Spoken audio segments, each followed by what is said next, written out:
Soalan dia macam something lain tu. Tak ada.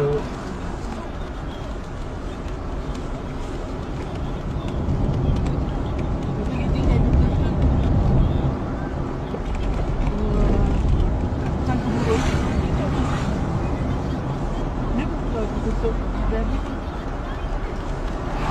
Tak tahu mari dia nak mengganggu tu. Lepas tinggal tu. Macam dia tak boleh masuk pula. Ha? Macam tak boleh masuk. Allah! Bodoh. Allah Akbar. Itu telefon kau?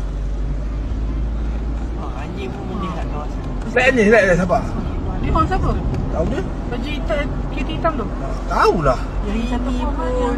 Yang satu pun. Telefon tu kan dia masuk laluan orang.